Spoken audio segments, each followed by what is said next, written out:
What is good, YouTube? Quinn Wade coming to y'all with that late analysis again. We're gonna talk about my Boston Celtics acquiring PJ Dozier and Bol while also moving Juancho, who he just signed. He got signed to an extension by the Timberwolves and got traded to the Celtics, and now we traded him to the Spurs. And Bryn Forbes will be sent to the Nuggets. And, it made sense to me that they'll get rid of Bryn Forbes. They got Lonnie Walker. They got Derek White. They got DeJounte Murray and so many guards down there that they don't really need more wings. Obviously, you like Bryn Forbes because he can shoot. He is a skill set player that if he comes off a screen or if he's wide open, he can really be deadly from three. The Spurs are rebuilding, and they have other guards too that still they got to bring along and do whatever they're going to do with them. So, like I've been saying about the Spurs for the last 2 years, they got to figure out who their guys are going to be that they're going to build around and what they're going to try to accomplish in these drafts, as they have been one of the worst teams this year, as they finally got rid of DeMar DeRozan and LaMarcus Aldridge last year, and now they went in full rebuild mode. The best part for them now is DeJounte Murray is an all-star this year, so that's one thing. The number two thing is figuring out who's 2 and 3 and what are you going to do, in that middle. Because Jakob been solid rim protector, but hasn't been a franchise-changing defender or center, and they don't really have other great offensive weapons to put around DeJounte Murray currently. But they are well coached, they are feisty, and they will compete, and that's something that you want to instill in a young team, from the get-go. You want to build good habits. You want to have the right mentality, whether you're losing or having bad, games, or even not having the necessary talent to win games in the NBA. You still want to practice hard, work hard, and try to win, defend, and play the right way, whether you winning or losing, because that's the way you're going to have to play when you get the talent that's required to win in the NBA. So Greg Popovich is establishing that now in their first rebuild season. And once they get the adequate pieces to get this thing going back into a playoff direction, which could be 2 more years, 3 more years, depending on who they trade and who they sign and stuff like that, this team is very fun. But obviously, when you look at a guy like Juancho, he just gives them a little versatility. A guy that can space the floor and be that stretch 4/stretch 5. Really want him at the 3 or the 4 to be in the corner. They be able to hit threes. Hasn't been a great 3-point shooter. Shows signs of being able to do it. He has the potential to be it, but hasn't really mastered it or got elite at 3-point shooting or even been consistently average at it at an NBA level. And that's something that Juancho is going to have to figure out if he wants to be a legitimate player in this league and last long in this league. If he's going to be in this league, he literally is going to have to master that 3-point shot and a little bit of a mid-range game if he's going to be a stretch 4 long-term in this league. He's been able to survive, but he hasn't really lived up to being a player that people want to keep or people feel like can be a big part of their team, just because he hasn't been great or mastering anything. Not a great rebounder, not a great defender, and also a streaky, inconsistent shooter. Even though that's the role that you want him to play, he hasn't really been great at that role yet in his career, even though he is young. While Bryn Forbes has been pretty much a good shooter his entire career, but his problem just has been, being a solid role player. So teams need you, teams want you. They just get you whenever they need you that season, that month, that year, and you just bounce around because Bryn Forbes isn't a great or amazing player. He's just a great shooter. And by him being a great skill set players, they get value around the league, and teams feel like they can manipulate them and move them, whenever they need them or whenever they get them.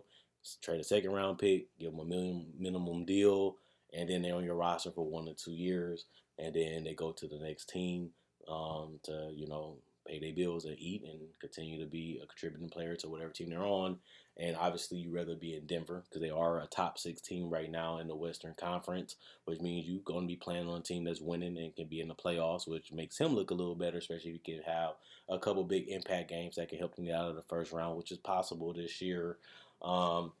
It can be very fun, for Bryn Forbes compared to, being out and not playing at all in the playoffs because the Spurs are not a playoff team this year, which they haven't been even last 3 seasons, and Denver has. And then you got to look at the fact that, this team actually does need scoring because they had a lot of people out with injuries, a lot of people out with COVID, and other guys that's still out, and you can come in and actually get significant minutes or decent minutes and play for a team that actually is trying to win games and trying to make a playoff push, lock up a spot, and then you can still play in the playoffs, which can help your value as a veteran player in this league.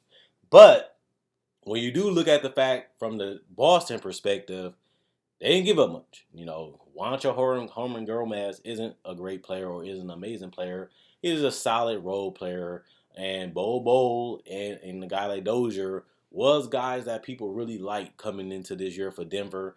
Denver had a problem where they drafted well, and their problem was they just couldn't keep everybody. Like once you pay Aaron Gordon, once you pay Michael Porter, once you pay Jamal Murray almost $200 million, and then you got to give Jokic the supermax, everybody just can't eat. Everybody just can't live and get paid.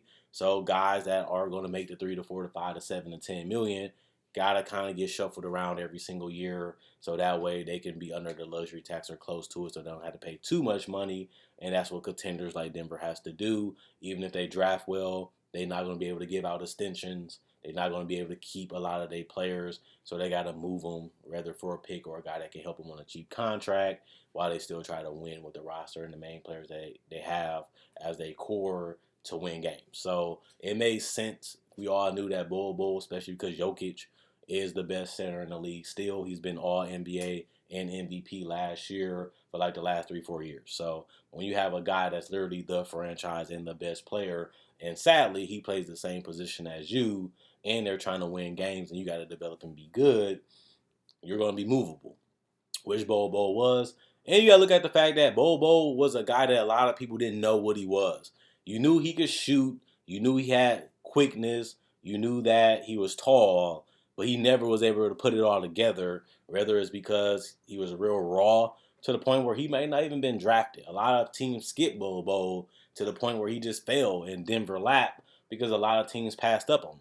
And then you look at the fact that Dozier was a guy that people liked. He would be a solid contributing role player on a good to decent team, even a playoff team, I should say. But he tore his ACL, so he's not even going to be able to play this year for the Celtics because he's going to be out for the whole season. And you look at the fact that Bo will also be getting surgery, so he won't be playing, possibly this entire season either for the Celtics. You trade Juancho Gomez for two potential solid players in the future. But the thing with Boston is these guys really valuable? Do you see these guys on this roster long term? Do you see them as high impact players? And I still say no. Honestly, I don't look at Bull, especially coming off surgery now. And, even on this team is really still trying to win now. We have Jason Tatum, we have Jaylen Brown, and we have solid players around them that we change every year.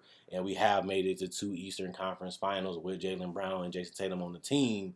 And now, since they are the franchise, it is smart to try, gambles. And I always say you got to take a risk to be able to see if it pays off. If you don't take the risk, you won't know if it pays off. So obviously, if you got a chance to take a flyer on Bowl, you want to get him in, see where his mind at, see what he can really bring to the table, see what he can really do, what you can help him grow and develop in. And if you want him, he's on a rookie contract, so you can make a cheap deal for him. You can see where he can be 2 years from now. If you like him, you keep him. If not, trade him for a second-round pick or a veteran. And then you don't really lose that trade because you gave up Juancho, who was already a solid role player, and you're trading Bobo, who could potentially be one, or you can trade him to get one. So you're not really losing that trade when you look at the fact that you also got PJ Dozier, even though he's out for ACL. He's also on a rookie contract, which is cheap. And the fact that if he is solid and gets back better within 1 year, maybe you can trade both of them again and get something more valuable if they play better, or you can just replace them with picks and get a role player in the draft, or just trade them for a veteran like they just did, traded veterans for these young players, trade them for some guys if you need them in the future, and just make a playoff push with guys that can help you win now instead of guys that didn't really pan out for you. But you don't really get mad at this deal because you gave up Juancho for Bowl and Dozier, and Juancho hasn't been a great fit or player for this team. And now you get 2 young prospects that, potentially can get you the same thing in return, potentially get you a pick in return, which can turn into a veteran or a guy that can contribute, or you just get guys that can be, above Juancho value as it is right now. and can get you even more back in the future, or they can just become great pieces around Jaylen Brown and Tatum if they can get healthy and develop, which is a lower chance, but it's still there. So I don't really see how Boston can really lose this trade, in my personal opinion, when they gave up Juancho Herman-Gomez.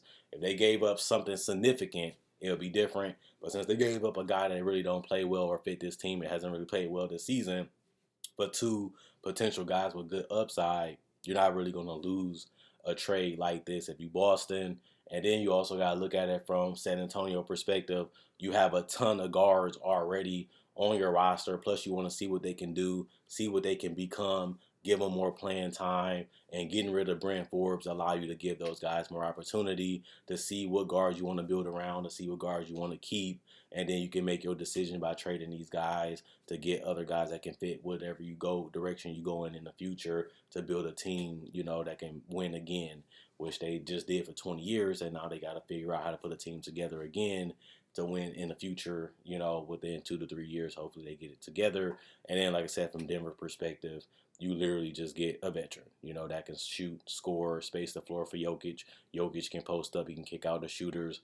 Obviously, you got other guys on this roster, that ain't great shooters or need other space guys on the court that can really just play without the ball, like Jokic, and other guys like Aaron Gordon, having a guy that can be a threat, a guy that you don't pay attention to that can hurt you, like Bryn Forbes, only really make this team a little deeper and a little better, especially since you look at the fact that these guys wasn't playing or doing much and they was injured, and you get a guy that can actually play, contribute, and be a decent, significant player for you.